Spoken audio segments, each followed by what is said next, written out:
This is an I Am Listening podcast. So there's about 150 hurdles between now and then. Two things I would say absolutely. I intend to be the last leader of Medway Council, but also I will certainly be putting myself forward for election. Welcome to the Kent Politics Podcast. Hello, I'm Nikki White, Senior News Editor with the KM Media Group, and this is our weekly bite-sized roundup of Kent's political news.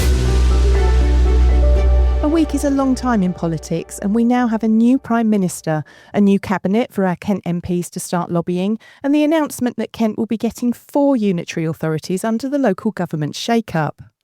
Just as we were recording last week's podcast, it was being announced after months of wrangling that Kent will be carved up into 4 new unitary authorities once the 14 existing councils abolish themselves in the coming months. Housing, Communities and Local Government Secretary Steve Reid has chosen option 4B for our county, which will mean new authorities in the north, west, east and mid-south. 14 leaders put forward 5 options for the government to choose from, based on geography as well as population size and predicted growth. Option 4B will be made up of Dartford, Gravesend and Medway in the north, Sevenoaks, Tunbridge and Malling, Maidstone and Tunbridge Wells in the west, Swale, Ashford and Folkestone and Hythe in the middle of Kent, and Canterbury, Thanet and Dover in the east. Work has now started in earnest on finding the most effective way to run all our council services under the new system. It will come into being on the 1st of April 2028 and means changes to thousands of jobs as well as elections too. Here's Medway Council leader Councillor Vince Maple speaking to Nicola Everett just after the announcement. You are an incredibly proud leader of Medway Council and you've worked incredibly hard to get to this position. Are you intending to stand to be the leader of North Kent when the time comes? So there's about 150 hurdles between now and then. Two things I would say absolutely. I intend to be the last leader of Medway Council, but also I will certainly be putting myself forward for election. I need to be selected by Labour Party friends and colleagues. They need to say they want me to be the candidate. I then need to be elected by the people of Chatham, because I would stand in Chatham where I live. And then it will be a case of the electorate across North Kent deciding who they want to run their council. So there's a bit of hypothetical question in there in one sense, but certainly I don't think that my passion and commitment to local government will finish on the 31st of March. It'll be for residents to decide ultimately who runs the new councils across our region. But that is a job that, does it excite you? I mean, it would be a huge area, much bigger than Medway, about 500,000 people, more than 500,000 people. Is that something that excites you? It would terrify me. I think the opportunity to serve in public service for me personally is something I've always found very valuable. It's something I enjoy doing, being here to serve residents, whether that's as a ward councillor or indeed as council leader.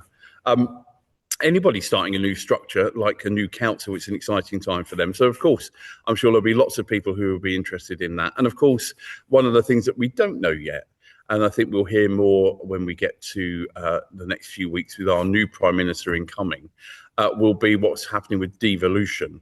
I've always said, actually, it's a really important element of this is, local government reorganisation is important. Everybody having a single tier of council, I think, is important. But we've seen from places like Greater Manchester the really positive impact that devolution can have on things like the skills agenda and public transport. So I think there's lots of opportunities for individuals who want to serve and step forward for council or step forward into those other elected representative roles. There'll be plenty of opportunity over the next few years. I know the whole layout and everything and how systems are going to work are going to become clearer further down the line. But we were having a chat in the office, like what does happen about those services currently provided across the whole of the county and separately in Medway? Do they split? So I'm talking social care, education, those sorts of things. Will you have 4, say, heads of public health, for example, rather than currently 1 for Kent, 1 for Medway? Would have 4 instead. Is that how you anticipate things working? Absolutely. So it needs to be said that these are not going to be kind of somehow second-class unitary authorities. That they will be the same as Medway. So that's, a council which has both the responsibilities in our region of Kent County Council, but also the districts and boroughs as well. So yeah, there will be some examples. Of course, there will be some examples where we're likely to see expansion. So the public health is a really good example. We'll go from 2 directors of public health to 4. That's most likely in my view. But on the flip side of that, we're likely to go from 14 council leaders down to 4. So there'll be swings and roundabouts with this. There isn't a one size fits all. And around those services, particularly some of those, as it is at the moment, county council and unitary authority services, one of the phrases listeners will hear a lot is safe and legal. It's a technical term, but what that means to residents, frankly, they can rest assured that the services will be handled in a way which is safe and legal, particularly with the handover as well. So it will be different for the 4 different councils.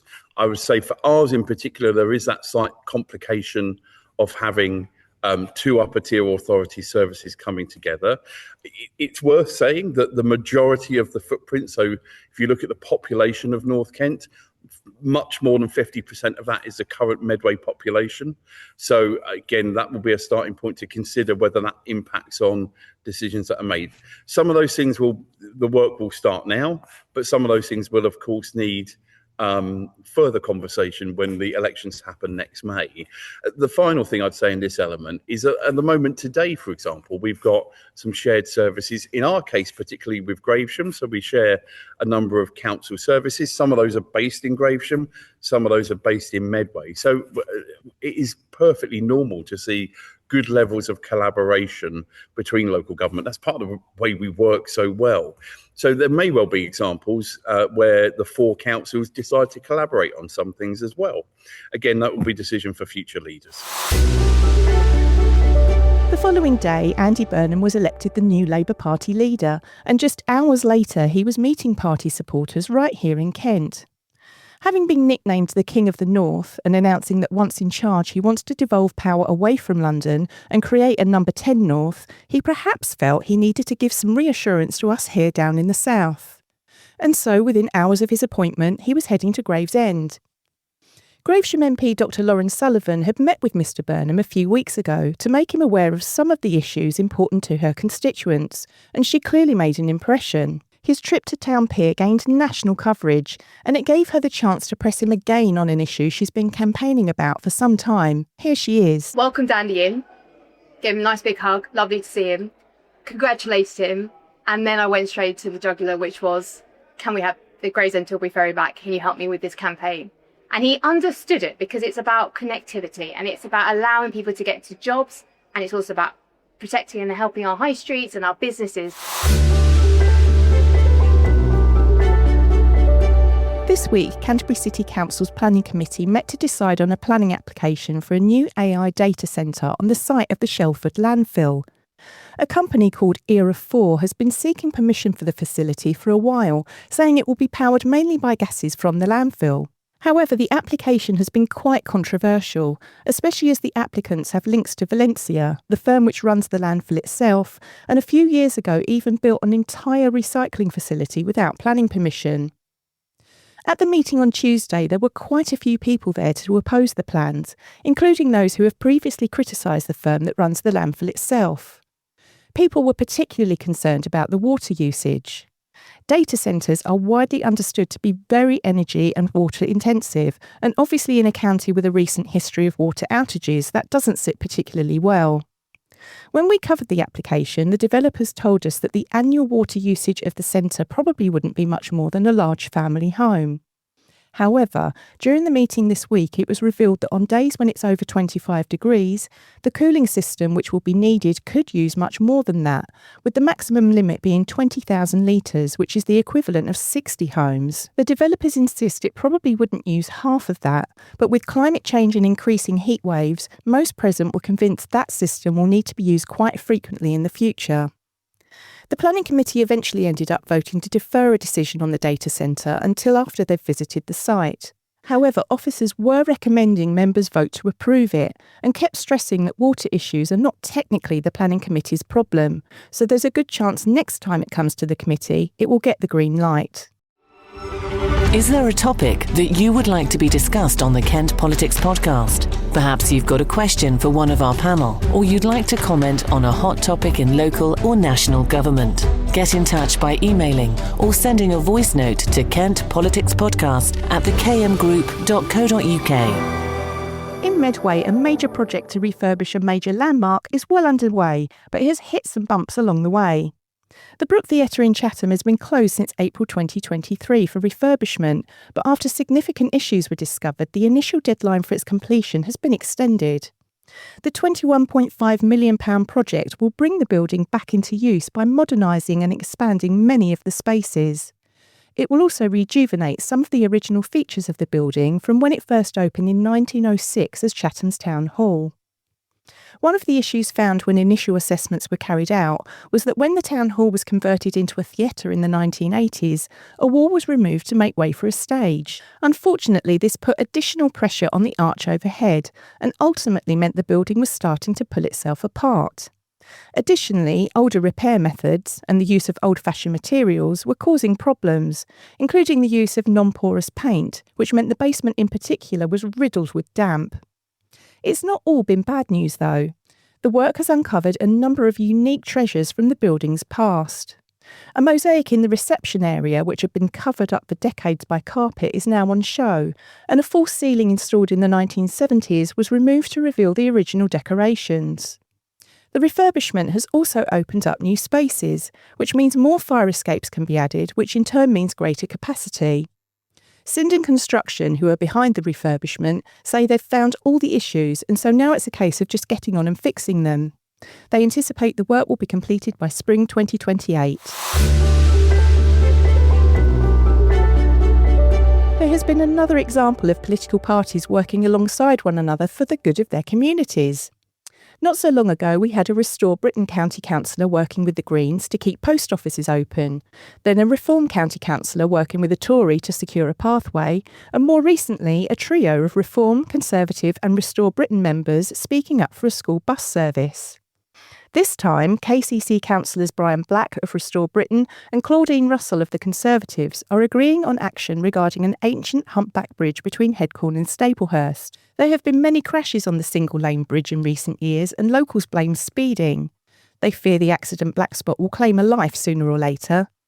The councillors claim Kent County Council measures under consideration, such as warning signs, simply will not cut it. Councillor Black says he wants a full list of recent crashes to strengthen arguments for traffic lights to be installed on either side of the bridge. A huge chunk of the wall has been reduced to rubble in an adjoining field after a recent smash, and he said it is incredibly frustrating because it is constantly happening and that we need a long-term strategy to stop this happening over and over again. He said fortunately no one has lost their life, but he thinks there is every chance of that happening. He added that we need to put in traffic lights, but said he'd essentially been told that is not an option. Meanwhile, the landlord of the Hawkenbury pub, Jonathan Woodbridge, says the problem is not poor sightlines on the bridge's pronounced curve, but the speed at which motorists drive over it. He says he has suggested rumble strips or some kind of built-out island to cut the speed. He says putting up signs isn't going to do anything, and it's an absolute waste of time. Speed is the main problem, he says, and that has to be addressed. Councillor Russell says that signs will not cut it as motorists ignore them. KCC has ruled out traffic lights, but said in a statement that the proposals include refreshed road markings, new road narrowing warning signs, some realignment of existing signs, the introduction of reflective bands and bollards on the approach to the bridge, and cutting back vegetation to improve visibility. Although it may be a coincidence, in the wake of the 4 new unitary councils being announced for Kent, parties from most sides have acknowledged the need for collaboration because there is a better than average chance that 1 or 2, maybe more, might end up as hung administrations. That's it for another week. You can find more at our politics page at Kent Online, plus the latest breaking news, including the results of the Cuxton, Halling and Riverside by-election. For even more, you can find details of how to sign up for our weekly newsletter at kentonline.co.uk/newsletters, and don't miss KMTV's Politics Show every Friday at 5 p.m. Thanks for joining us. Thanks for listening to the Kent Politics Podcast. Don't forget to check out stories throughout the week on the politics page of Kent Online. And you can watch the Kent Politics Show on KMTV every Friday at 5 p.m. or on demand at kmtv.co.uk. This has been an I Am Listening podcast. For more information, head over to our website, im-listening.co.uk.